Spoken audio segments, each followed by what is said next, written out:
everyone, and welcome to Lying Around Connecticut with Carol and Harry. I am Carol Kearns. My husband, Harry Shue, is our co-host. Our mission for the show is twofold: to provide information about Connecticut Lions events and to showcase the many different organizations and causes that Lions support locally, regionally, and internationally. Harry? Good evening and welcome. Please consult our website at www.lions23b.org or your district spirit for more information on coming events.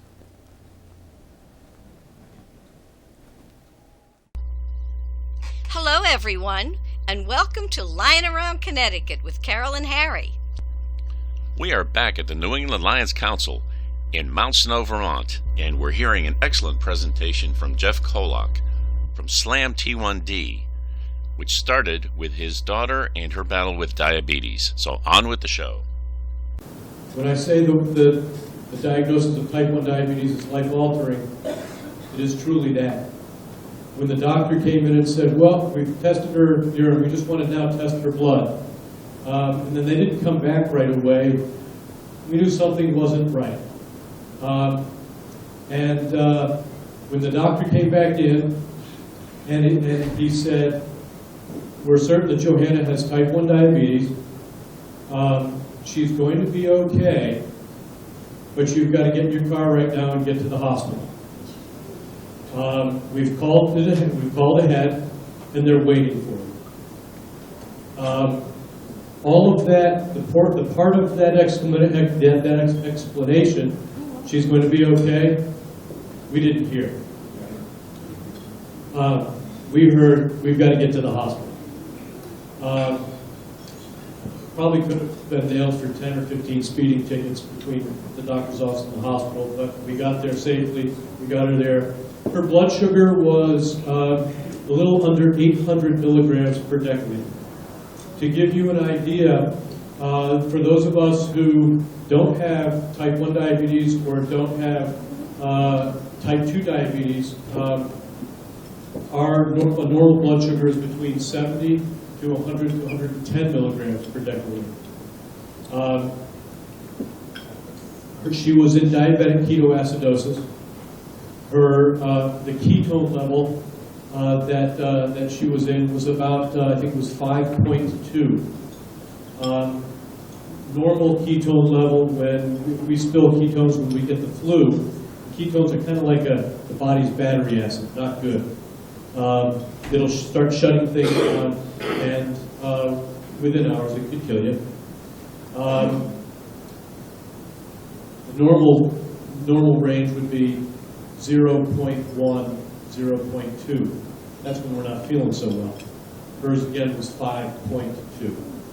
She was in the hospital for 4 days.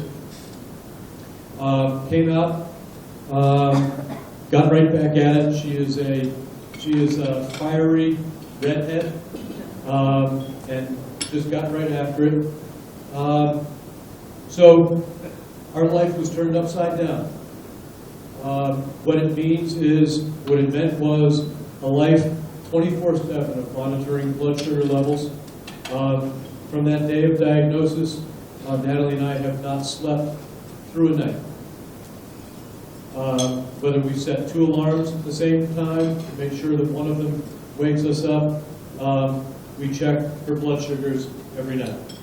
Less so now because she's got some machines attached to her that help with that. But we live in fear. We've had a couple ambulance rides, close calls. Nothing she did, just something the disease does.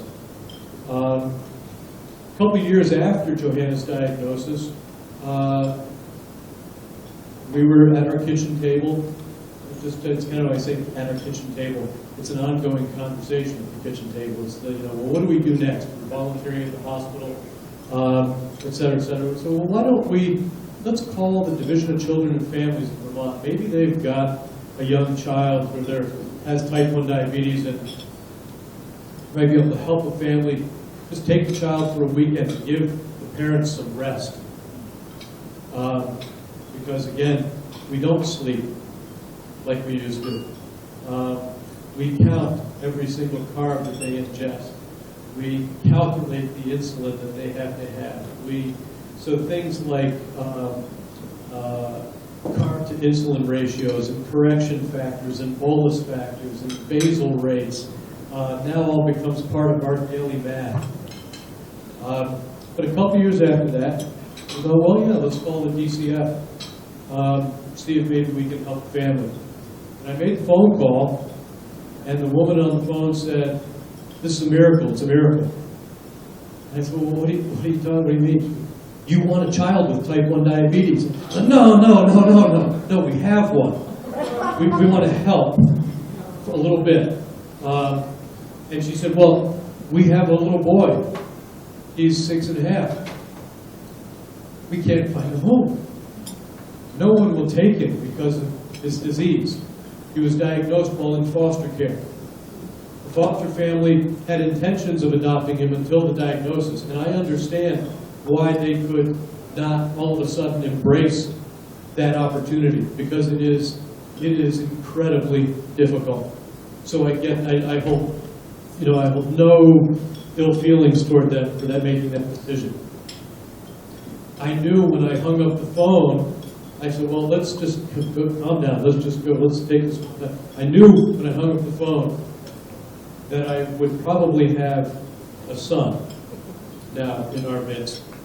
But Natalie wasn't the first person I called, because I knew when I went to talk to Natalie, that was exactly what was going to happen, and I wasn't quite prepared for that. So I called a dear friend of ours, who's now one of our board of director members, and to change the wording in his statement when I said, "Mike," and he goes, "Yeah, Jeff, you're hosed. You got 3 kids now," and that's exactly what happened. I'm a checklist kind of a guy, so we went through the process, and I will also, I'll be candid with you, we are people of very strong faith. And if this was God's plan, then the people at DCF were going to allow me to check every box on my list, which meant I was going to talk to every psychiatrist, every doctor, every dentist, because this young boy at 6.5 didn't know how to take care of himself from a hygiene perspective. 14 cavities. His A1C average, his hemoglobin A1C average was 12.5. So if any of you are familiar with type 1 or type 2, you understand what an A1C test is and what that means. So we had some work to do. But we also, because of his background, he came from a situation of generational poverty. His biological parents, who were local in the area, his biological parents struggled with taking care of themselves and the 3 children, he being the oldest of 3. He had a younger brother and a half-brother.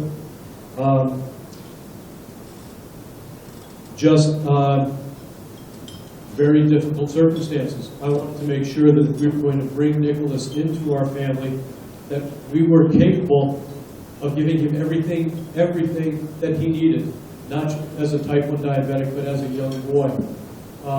And that if I were going to be introducing whatever he brought into our family, that we had the capacity within our family to protect the others in our family, so that all of us together could thrive. Natalie and I, in our naivete, we thought, well, and what's crazy is Nicholas is 36 days older than Johanna, so they're literally like twins. And we thought, well, they're going to be testing their blood sugar at the same time. We can count the carbs at the same time. We're going to be feeding them roughly the same things. So it's not quite like 2 times the effort. It's, roughly just doing the same thing. We were wrong. It's 2 times the effort. And each of them have their own unique issues.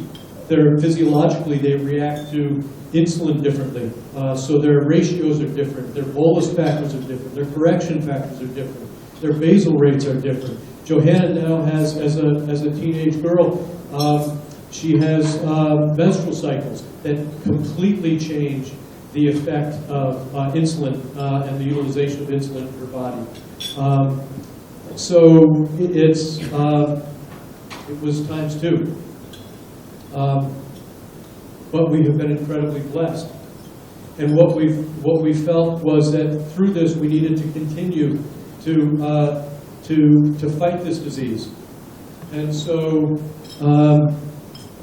in 2008, a year after Nick was brought into our family, Natalie said, I just want to reach out to moms. I want to be doing so. We formed a website called Parenting Diabetic Kids.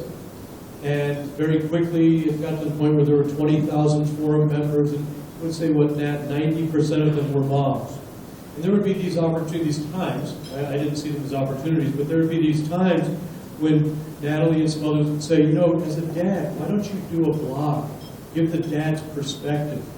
And I'm thinking to myself, wait a second, this is 90%, the viewership is 90% moms. I'm not one of those cats who's going to sit around the campfire and sing Kumbaya or rub backs with one another. I'm a sports guy. I don't like this disease. I want to kick this disease in, there, and teeth, and everywhere else. So I struggled with that, but so I didn't have a voice per se in that experience. But it was tremendously successful, and it kind of moved us along in the conversation until we had to change the name of our we did a walk team for a local JDRF chapter. It was at the point it was just JoJo's game. JoJo is the nickname for our daughter Johanna. And now we had Nick with us, so we had to pluralize that. We had to come up with a different name. And so on the way to a vacation, we're driving along, and we came up with some great names. Great names. We had Diabetes Sucks, F Diabetes, all of those, and I actually liked that one, but I thought, well, let's see, as a businessman, I don't know how much we're going to be able to push that out in the public. So one of the kids came up with Slam Diabetes. And at the time, the acronym for type 1 diabetes, T1D, was not an active and known acronym. And we thought, we can take the term diabetes, and as we introduce that in the conversation and everything that we do, whether at the time we were thinking it might be a walk here or something like that, that we could then use that as the book to further describe specifically type 1 diabetes. So along the way, so we did that, and along the way we connected with a guy who played a little basketball for the Boston Celtics. His name's Ray Allen, and his son Walker, his wife Shannon, and his son Walker has type 1 diabetes. And one night he reached out to us. Natalie said she's looking on the internet, the page we had for Parenting Diabetic Kids. She said, "Hey, you know Ray Allen?" I said, "Well, basketball? Yeah, he wants to connect with us." So one thing led to another. We connected, attended a golf tournament. We pulled out our Slam Diabetes logo and went down there. And the next thing you know, one thing led to another. We're talking to other NBA players and so forth. And so this thing started to take shape. Slam Diabetes became Slam T1D. In 2013, we created a nonprofit. We got our nonprofit status in 2014. And the platform is sports. What we do is we take backyard games like wiffle ball, cornhole, now spike ball, and we also do a 3-on-3 basketball tournament. And we use the backyard game as a means for hooking in people just to have fun and to spread a little joy, going back to the comment that was made about spreading joy. And for us, we think that sports is probably the greatest icebreaker that's out there. No offense to the icebreakers that we're going to play tonight. But there's nothing like playing a game, everyone together or against one another, chasing a trophy, but with good sportsmanship and goodwill, having a great time. And the next thing you know, we're all talking to one another and getting to know one another. And that's incredibly important for people with type 1 diabetes, because sometimes they feel like robots. Their entire life is about calculations. When they're not feeling well, you and I might not feel well, we might have a stomach ache. Did I eat too much of that steak? Should I have had that bread pudding? They're wondering, am I going low? My blood sugar going low? Is my blood sugar going high? I'm about to go out on the basketball court. Johanna, our daughter, is a basketball player in high school. What's my blood sugar? Do I have, should I take something to go out? Should I lower my basal rate? Should I, it's constant. Before I go to bed, what's my blood sugar? Should I go have some juice? Should I have a complex carbohydrate to carry me through the night? Should I lower my basal rate? Should I set my alarm at 3 o'clock in the morning so I can get up and check? It doesn't stop. There's a quarter of their brain that is always connected to their disease. And sometimes the disease presents itself in a way they just don't want to have to deal with. It's a tube that goes from the pump to the infusion needle that sits in their fanny or their side or their belly that hangs below it. And they happen to be reading a book to a bunch of young kids in a library. And the kids, all of a sudden, are fixated on that tube.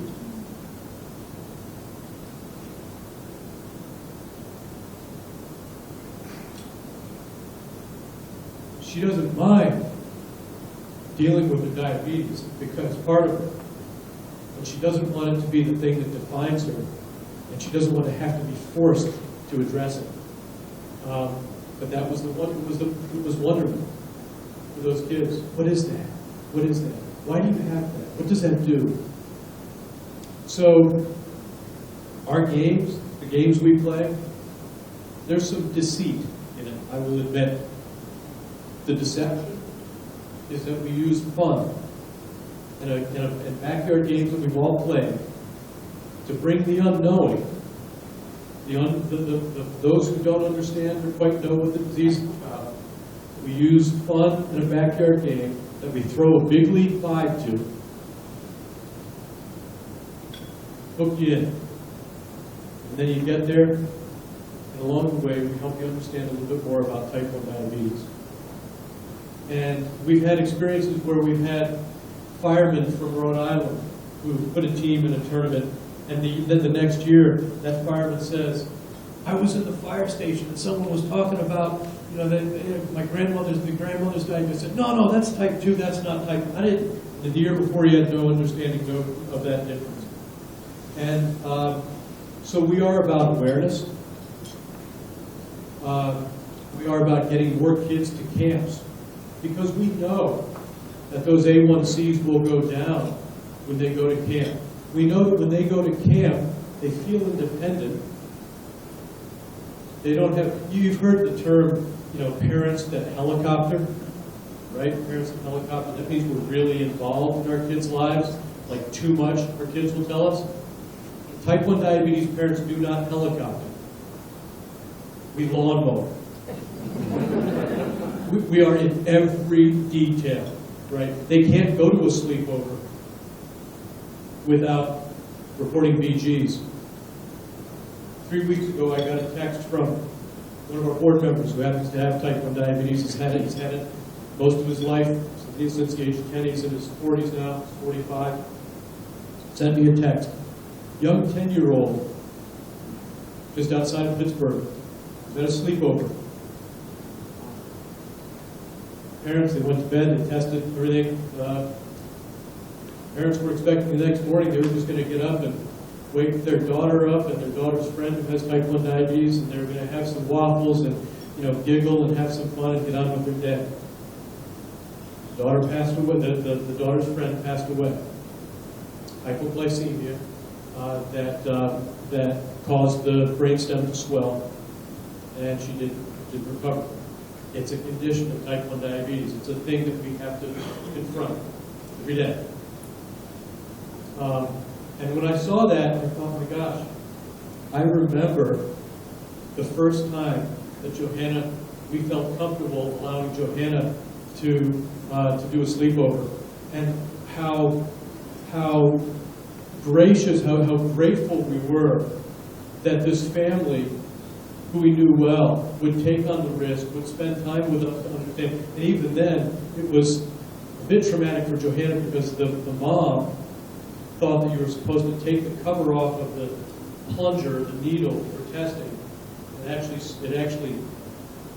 That cover actually provides some protection from the needle. So when she took the cover off, the needle was a full slam into her finger. And so, you know, Johanna didn't go back there for a few weeks, but it's like her second home now. But I thought, my gosh, those folks in Pittsburgh, how awful they must feel. But as the little girl's parents, how grateful they must feel for her. So let me wrap up by saying I spent a lot of time talking about the disease, the impact of the disease. Slam T1D, we do tournaments from here to Tampa, Florida. We do a tournament in Carlton, Mass. at Camp Joslin, the Diabetes Center. We do a tournament in Vermont that is, we play wiffle ball in these miniature stadiums, Little Fenway, Little Wrigley. We truck miniature stadiums to places like Tampa and play with Major League Baseball players. Joe Madden, Chicago Cubs attends, and Andrew Miller and Jose Bautista and Josh Donaldson. And they have a great time. And I would hope that, and we can talk a little bit afterward, please come see me. The Middlebury Lions Club in Middlebury, Vermont approached us and entered the team in this tournament this past June. And it did a couple things. I think it infused some energy in some of the older cats at the club. They were fearful. Like, well, we're plus 50, plus this, plus that. They got right out and played, and they had a great time. But it also brought in some young blood, and it was incredible to see and incredible to witness. And we were so grateful for the support that we received. That particular club that year raised over $4,000 alone for a tournament that was around $80,000. So we would hope that whether you support the Middlebury Club in that tournament, or what I'd love even more would be that whether you put together one or more of your clubs to form another team, or as one of your clubs decides to make a trek to Vermont, and whether you want to volunteer with us, or whether you want to, we'll put you in a division so you get to play Middlebury. And one of these days, I'd love nothing more than to do a wiffle ball tournament that is nothing but Lions clubs, because I think that would be hilarious to watch, and incredible to experience. And I just want to say thank you so much for having me and Natalie here this evening. And I'd love to spend time with you afterward, whether it's here in the hospitality room until 11 o'clock. So thanks so much. Really appreciate it.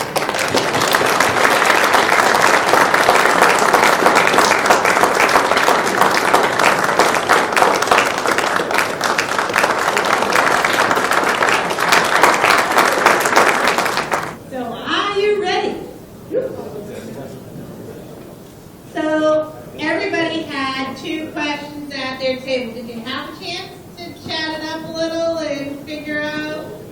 So what I'd like are, go right ahead, Frank. What have you got? Our question was, what is your club's best service project?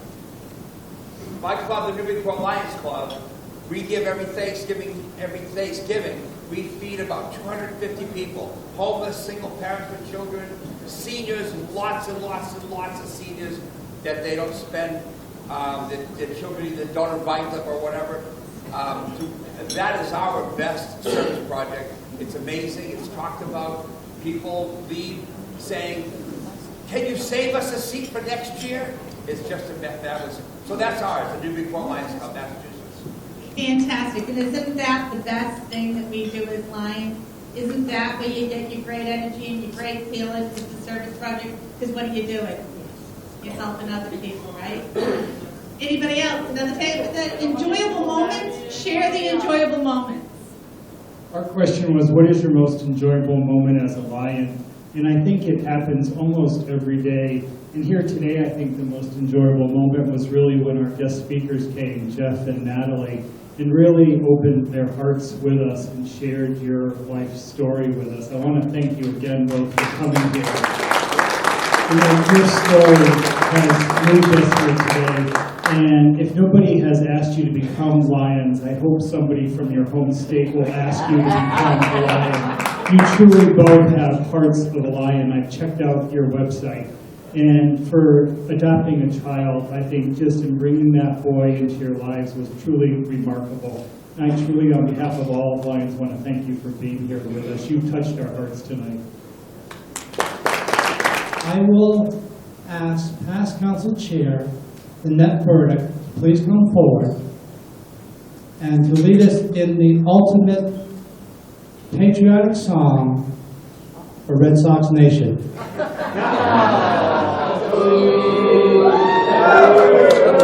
a minute, there's some of us in this room that are Yankee fans. 1, 2, 3.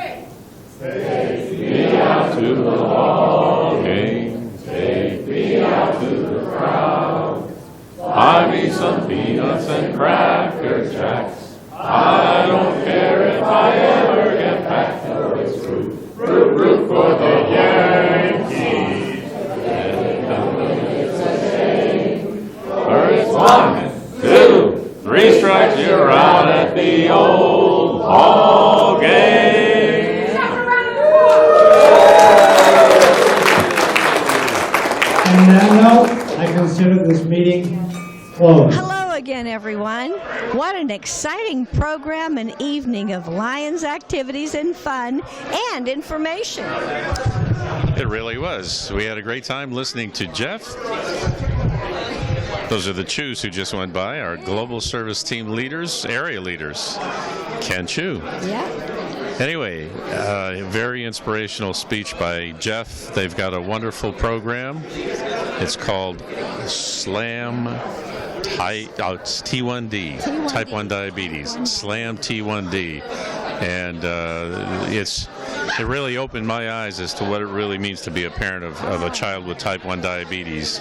And we're looking forward to doing that camp for children with type 1 diabetes here in multiple District 23, but there's really a lot to think about, isn't there, Carol? There is. Maybe we will be reporting on that next year when we're here again. Okay. Well, that is going to do it from the Grand Summit Resort here in West Dover, Vermont for the New England Lions Council Fall Weekend. Bye now. Bye-bye.